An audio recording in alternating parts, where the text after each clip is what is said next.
Shalom, selamat pagi Bapak Ibu, saudara-saudari yang dikasihi Tuhan. Senang sekali kita kembali berjumpa dan dengar-dengaran firman Tuhan di pagi hari ini. Sebelumnya mari kita bersatu di dalam doa kepada Tuhan. Mari kita berdoa. Segala puji, hormat, dan syukur kami naikkan kehadirat-Mu ya Bapa, Engkau Allah yang baik, yang selalu memelihara kami Tuhan. Hari ini kami mau dengar-dengaran firman-Mu ya Bapa. Berbicaralah Bapa melalui firman-Mu, melalui suara-Mu, agar roh kami Tuhan boleh terberkati, agar roh kami Tuhan mendapat makanan firman-Mu Tuhan. Sehingga firman itu menjadi suluh rema buat kami. Terima kasih Bapa, dalam nama Tuhan Yesus kami berdoa. Amin. Apa harapanmu untuk anak-anakmu?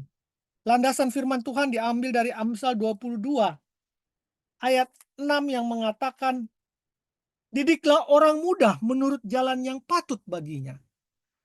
Maka pada masa tuanya pun ia tidak akan menyimpang dari jalan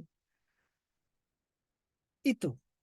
Kita akan baca lagi Amsal 29 ayat 17 mengatakan, didiklah anakmu, maka ia akan memberikan ketentraman kepadamu dan mendatangkan sukacita kepadamu.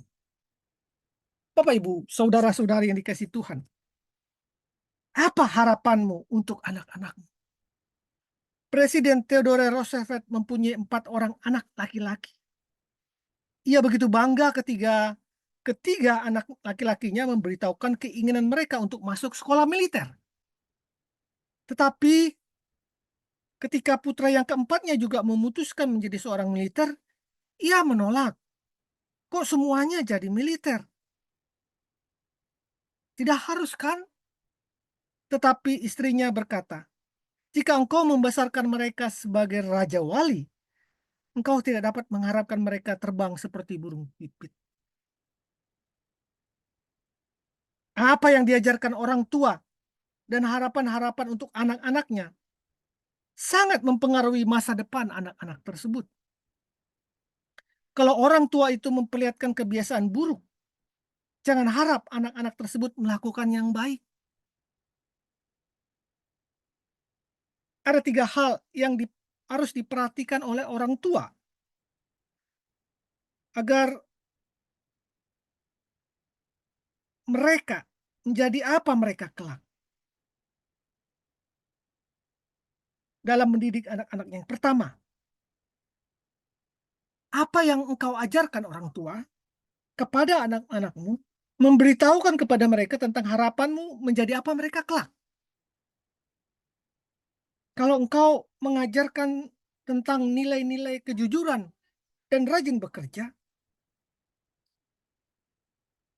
maka anak-anak akan tahu bahwa orang tua mengharapkan mereka menjadi orang-orang yang jujur dan rajin bekerja. Jadi ajarkan itu. Ajarkan nilai-nilai tertinggi yang kau harapkan pada mereka. Mereka pasti akan mengkopinya. Yang kedua, 3 hal yang perlu diperhatikan oleh orang tua. Yang kedua, teladan hidup yang kau berikan kepada anak-anakmu. Memberitahukan kepada mereka tentang harapanmu akan menjadi apa mereka kelak.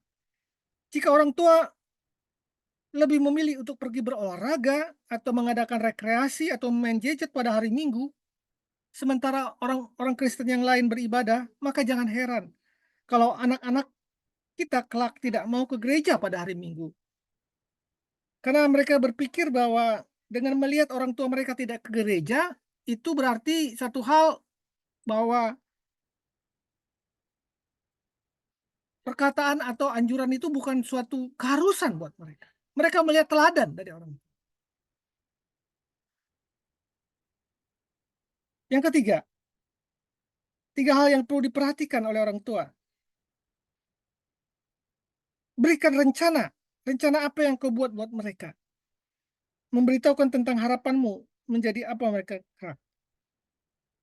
Jadi misalkan belajarlah yang baik, nah itu rencana. Biar kamu menjadi anak yang pintar dan bisa masuk sekolah lebih tinggi. Mereka akan mengcopy. Mereka tahu bahwa oh ya, menjadi anak pintar serta mendapat nilai yang bagus begitu penting bagi orang tua. Jadi anak-anak itu melihat itu dan terekam dalam otaknya bahwa mereka harus belajar dengan sungguh-sungguh. Jadi ketiga hal ini teruslah ajarkan, teruslah berikan teladan, dan teruslah berikan rencana hidup tentang harapanmu akan menjadi apa mereka kelak. Tuhan Yesus memberkati. Mari kita berdoa. Bapa, Engkau telah mempercayakan anak-anak kepadaku.